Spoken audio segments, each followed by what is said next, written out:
suppose I had it in my mind that you closed on a Wednesday afternoon for staff training. It must have been past 8 years ago. No worries. I wanted to ask you, rather than phone, just have to walk up here and ask you, what would be my first step for gender affirming care? And I know that's like I'm just using that as like a broad term because I'm not really sure like when the starting point is with it, or if it's something that we've got doctors in here that deal with. Yeah. When you say that is a really broad. Yeah, so I've got some idea of like steps of how long things would take, like living a certain way for, I don't want to use binaries like male and female, but like if I was living a certain way for 1 year, then that would put me en route then for surgery, like top surgery, oophorectomy. I always put an. So you want to discuss transition? Yeah, transitioning. Yeah. I had a look at your website, but it didn't say anything specific. So at the moment, I could book you an appointment with the GP. It would be a routine, and they get released every morning for 2 weeks ahead. But we don't have very many doctors on the 29th, which was the... Is that a Wednesday, isn't it? Wednesday, is that 2 weeks from today? Yeah, so they've all gone, the appointments. That's okay. So then what I need to do is call back in a week no, to get the week tomorrow, after? Oh, okay. And there'll be more released for the 30th. Oh, so each day a new set is released. Brilliant. Okay, that's answered all my questions. Thank you very much. Bye.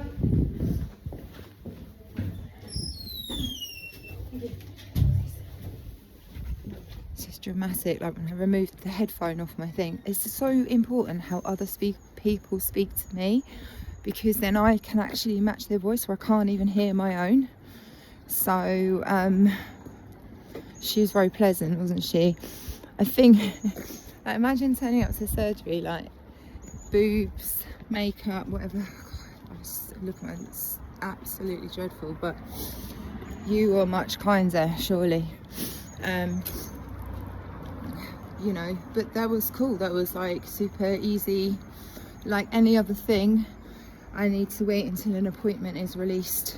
Not 2 weeks from today, because I didn't have many doctors in, like she said, for routine appointment in 2 weeks.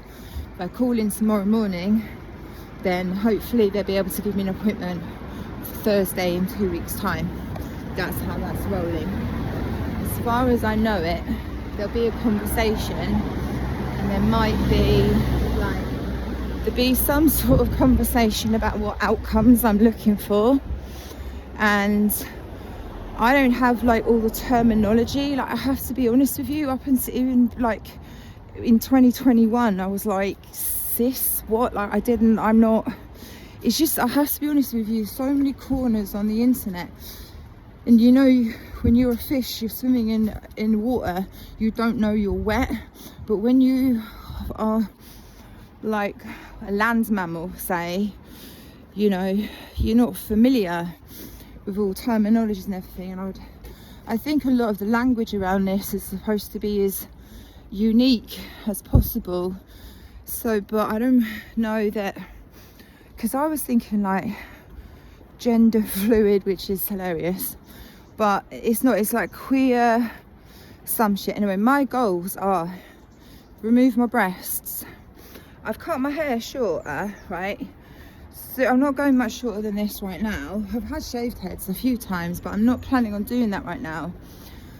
I want like, there's like mix. Anyway, I'm struggling with language, but not to go from Miss or Ms, thanks darling, sweet doggy, to Mr, but MX. So then I'd be able to keep some length on my hair, play with makeup, nail varnish, but testosterone will masculinize some of my features and whatnot. Removal of ovaries, removal of breasts. I'm not sure that I need to give what sort of questions that I'm going to get asked to get evaluated on need or whatever, but I would definitely need to be taking testosterone for about a year before I'd be put forward to surgery. I think I said that to the lady at reception, because that's all that I really know about it. What I don't know is, following that conversation with a GP, whether I'm going to go home with a prescription for testosterone that day, or whether I'm going to get referred somewhere else for any sort of counselling, because I've just been discharged from psychiatric services in this area, and one of the reasons why I've been discharged is the only thing that they really wanted to do with me was reassess all of my psychiatric diagnoses, which I'm going to give you in 1 minute, because I have been given every single psychiatric diagnosis that I've been screened for, and to be reassessed for autism, ADHD. So I'm not sure that I can go through the whole list. All right, let's try. But let me make sure that I'm finishing what I'm saying. This is what I was saying. Psych services weren't kind of able to, and I think it was maybe the care coordinator that I was allocated, it was kind of not her remit. She's like a care coordinator, not a social worker, and it wasn't really her remit to offer support with access to general medicine. She said I was of sound mind, you know, it was always nice to hear. She's like, she did actually really persevere with meeting up with me a few times, and she's all right, you know, but I don't like her drugs, I don't want their drugs, you know. It'd be the same, like, you know, I think a lot of mainstream drugs are shite, really, really, really shite. And herbs do a much better job, and they're so plentiful, and people like laugh about medical herbalists, but they go to university for years to be able to prescribe to people. Anyway, what have I been diagnosed with? First off the bat, well, not in really an order of diagnosis, but eating disorder, like restricting, binging, purging, addiction, which I was later diagnosed with both of those, addictive pattern thingy. Sorry about the camera work, it's horrible. And but then drug-induced psychosis from speed mostly, but you got to remember, I like broke down physically at 17 because I was going out dancing every single weekend and working, and I just finished my GCSEs, and when I say working, I'm working with horses. So, or with Ehlers-Danlos, like that's crazy amount of thing, and with an eating disorder, just smoking weed, like from 13, 14 years of age, both of those things, and doing a lot of competing with horses for years, and not being in physiotherapy, although I was from 12 to 13. Still, I mean, they really, really, really ignored a lot of physical ish with me in favour of offering me diagnoses like ME, chronic fatigue, growing pains, take some Prozac or whatnot, no referral to rheumatologist. Even to this day, NHS has not ever blood tested me to find out which type of Ehlers-Danlos syndrome I have, because I might not have HEDS, I might have a really specific rare type. But they wrote, Camden, NHS wrote back to my last doctor's surgery, not this one, and said we don't test for hypermobile the genetic unit, we don't test for hypermobile spectrum disorder. And it's like, that's not what I was referred for testing for. I had a letter from a doctor that had mentioned EDS, Ehlers-Danlos syndrome, several times through the whole thing. You know, the only thing they were saying was like, he was asking me to pull the skin up on the top of my hand, and he was like, oh, usually people can get a really good stretch. Now I can't, but you know, it's like I can get a reasonable stretch elsewhere, not off the top of my palm.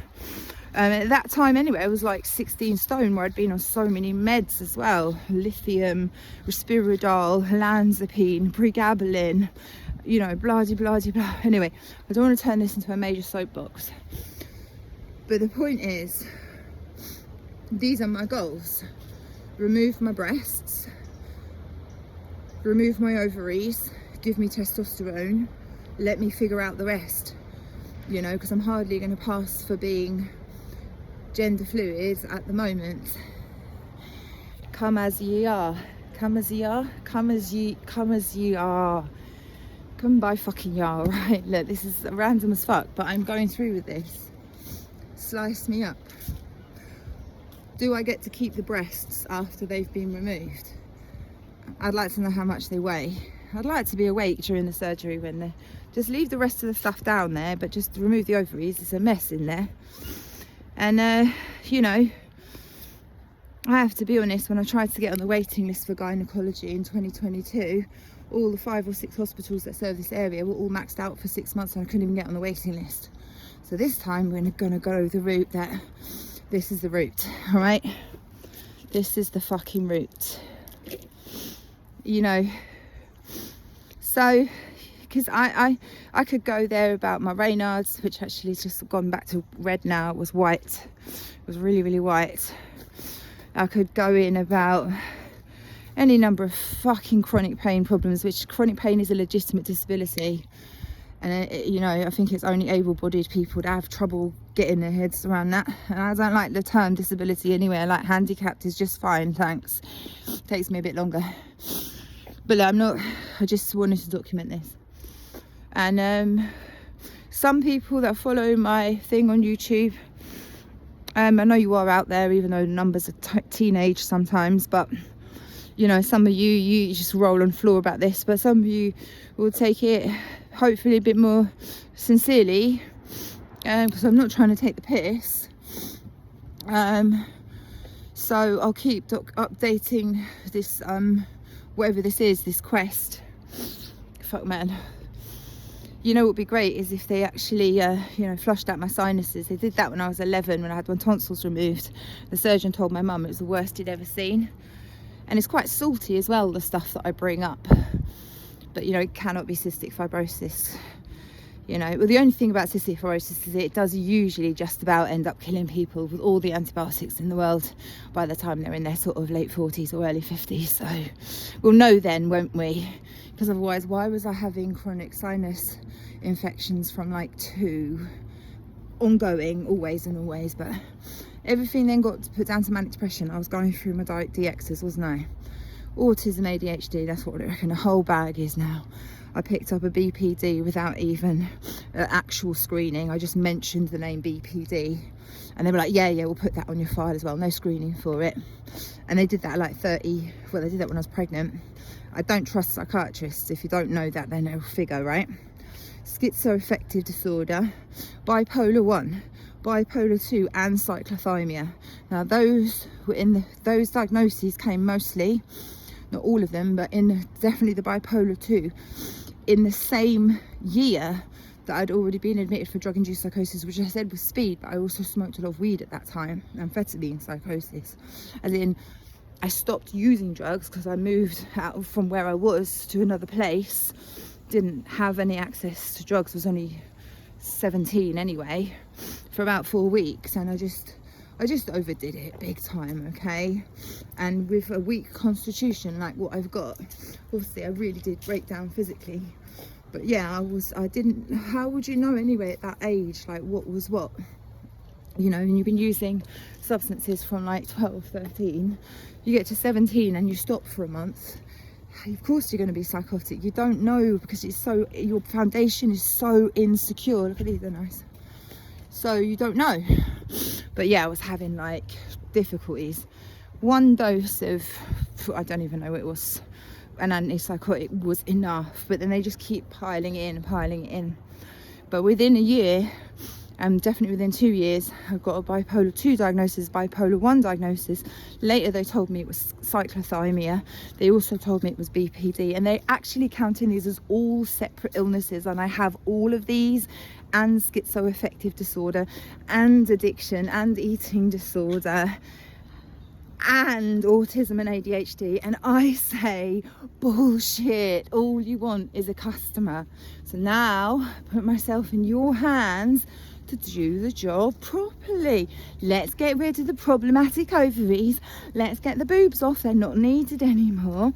And if I get some testosterone, whoopsie, I think my connective tissue disorder will be a lot easier to manage. Will it change my appearance? Oops. What can I say? But as I said, I'm not going from a Ms or a Miss to a Mister. I want to go the fucking X. And I know this is as gay as it comes, isn't it? You can't tell me it's not. So, right, jolly fingers anyway. And interpreting the silence. No, there has been no domestic violence against me.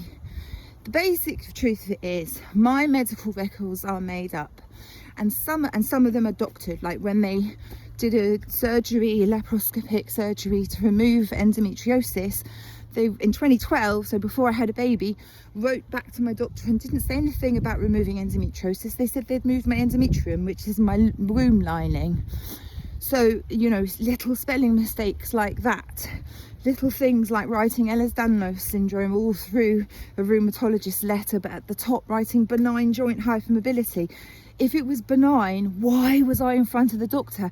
Why was I in physiotherapy at 12 for a year? Why was I in front of a GP at 2 years later and told I had ME and growing pains when I actually had chronic fatigue and chronic pain? All right, so basically, make of all of this whatever you can. It helps me anyway, and we'll just see what happens, because it is definitely, you know, usually if they ask in my sexuality on, like, you know, intake forms, whatever, I don't say shit to them, because what is it to them anyway? Like, you know, do you know what I mean? Like, if they want to, one thing I will say is, like, I've seen trans people get really badly treated in units, and I've also seen trans people have their preferred name used in units when my legal change of name wasn't even, they wouldn't do it. They'd call someone else by their preferred gender name, but when my name was actually legally changed, they wouldn't use it, kept banging the N-word on me over and over and over and over again, re-traumatising me because I wanted to move away. I don't mind Tash as a name, but not the N-word. And then when I did finally get them to be, look, this is my actual change of deed poll name, because they had me just round and round in and out of hospital over and over and over and over again for 2 years, then they actually bastardized how it's pronounced, which is Yashi, and started calling me Yashi. And because I was in there all the time with so many people was saying my name, Yashi, Yashi, Yashi, they actually changed my name from Yashi to Yashi, and I still to this day introduce myself as Yashi because of how patronising and bad that system was to people. Because once you have a diagnosis like manic depression, you can never get rid of it, and there will always be someone that thinks they know what that is, and they will say that they read books and that there's somebody's, like their aunt had it. You're talking about different things altogether, right? You know, you're simply grouping symptoms together, characteristics and whatnot, and you're not even talking about causational factors, and it's so tied in with misogyny and like stereotypes, mad, sad and bad is a, you know, for example. So I'll pause here because I've been having a real issue with walking about. Do you think they'll fix my jaw? Alright. Testosterone will be good for my collagen disorder, right? I'll just be stronger. I'm fucking weak as fuck, bro. You know, I'll fight you with a feather or something like that. So, see how that goes anyway. And then, according to the Baha'i faith, as it is at the moment, without a functioning guardian, with a universal house of justice without a functioning guardian, or they're somehow divorced, or they're not even divorced, but goodness knows what's going on with that, I can marry a female if I identify as a male. So, just so you know, there is progress in religion after all. Highly sarcastic, but never mind. You know, these are actually, sexuality is a whole other ball game. Sexuality, what you do, in who you fall in love with, it's just such a personal journey, and it's forbidden to marry male, female, on all the religions. Does that mean I think people shouldn't be able to get married, like as in civil, you know, get your paperwork in order? No, of course I think you should be able to do that. Me personally, do I think I'm going to have a long-term future like with another female? No. I'll tell you why. Even if they identify as a male or whatever the jazz is going on there, because in the next world, because we all love each other for sure and join our souls together and this will pledge never break up. Well, what if when we get into Abha, the unseen spiritual realm together, we end up like ingrown hairs, but like blades of grass, you know, because God is good, he's not a horrible guy, but it would be like hell really. We'd be like the blade of grass coming out of the same hole.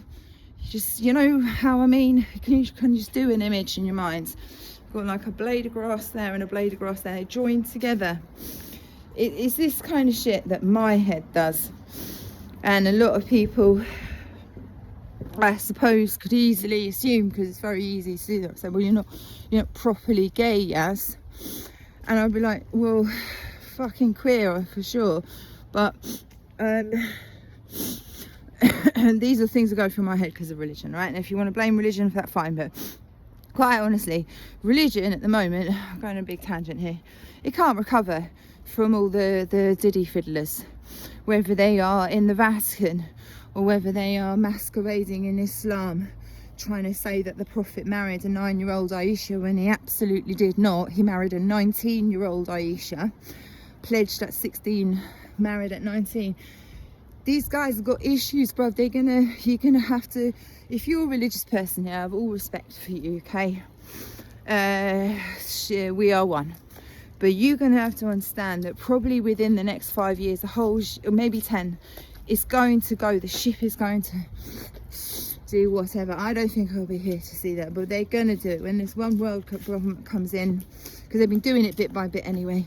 And quite honestly, who can blame them? Because I reckon unless you guys get shut down, you'll never recover. You can't recover. You can't go running around saying that the Prophet Muhammad marries a 9-year-old girl with a straight face to me and say, oh, there's a wisdom to it. I want to check your browsing history in that case. But as for me, well, you got to play the system, because if it's not possible to remove the metal off my ovaries post sterilisation, because eventually I did have a womb ablation in 2019 after I had a baby, then I was recommended sterilisation with these fucking filthy chips. I was on so much pregabalin and shit at the time that I didn't even think to question if it was a problem. He never mentioned it could ever be a possible problem. And I have had pain and swelling, and I mean disabling pain and swelling, for 6 years now. It's coming up for 7.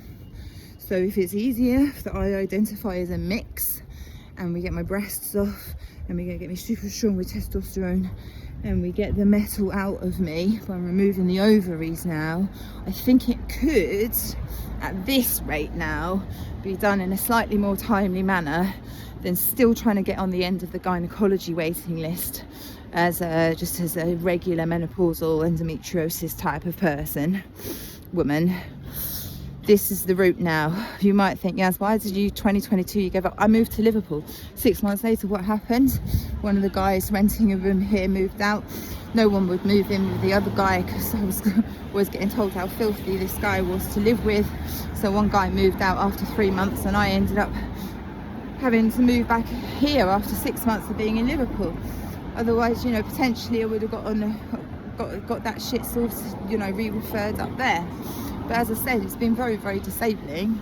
So that is your clue as to why. And I live alone. It's not like anyone sees me with a massive swollen tummy and in pain every day. And that's without eating anything. And, it's not what I eat. It's not constipation. I've never heard of anyone that had constipation that took a shit every day. It's just not the same thing. So this is not even meant to be like a comment on, oh look, I can get care easier as a trans than as a female. It's just, this is the route that I'm going to take, and oh well. So we'll see how everything goes, because I don't know if I'm going to get referred somewhere else first to have like a whole screening or anything. I hope not, because I've just got discharged, because I didn't want to go back to psychiatrist, sit in front of a psychiatrist and discuss whether in actual fact have autism and ADHD instead of all these millions of other things. Like if they screen me for it, then I have it. Like literally whatever the fuck they screen me for in terms of psychiatry, I have it. And it's just like, there are so many more people walking around with actual diseases that can be measured with genetic testing and proper like blood work and so on, not mental illnesses, and they're just completely overlooked. year after year after year, teenagers going through into psychiatry that are not getting screened physically, and I can't tell you what it is that's up with them, because each and every one of them is an individual. Once you slap a label on them like bipolar or BPD or autism, that's what it is forever after that. And you think you're going to get insurance after that, do you? Is your mother all right? Good. Well, this is what came of this long